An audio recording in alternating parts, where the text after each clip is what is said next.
Here's a step-by-step walkthrough of operating the SIMPLY Series using the RichAuto handheld controller. Start by turning on the main power switch. The handheld controller will boot and display the I2R logo. Press OK to choose All Axis Home. The machine will move to the bottom left corner. This is the machine's home position. If you press OK again, the machine returns to the last saved work origin, if one was set.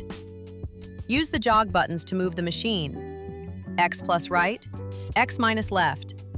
Y plus backward, Y minus forward. Z plus up, Z minus down. Jog the tool until it's centered over your intended X and Y origin, the same point you used in your design software.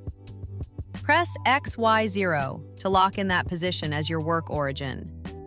Next, plug in the tool touch-off puck on the side of the spindle. Place the puck on top of your material, directly under the tool. Press Tool Set. The tool will slowly descend, touch the puck, and automatically set your Z-axis origin. Insert your USB stick into the top of the handheld controller. Press Run/Pause, then select UDisk file to open the USB. Scroll to your project file and press OK. Before running the job, always check. The material is securely fastened. The correct tool is installed and tightened. Nothing is in the path of the machine. Press OK one more time to begin machining.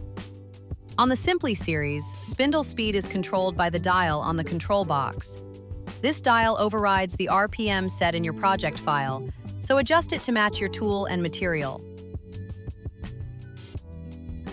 During operation, you can press the Run/Pause button to pause the project exactly where it is, and you can press the Spindle button to temporarily turn off the spindle.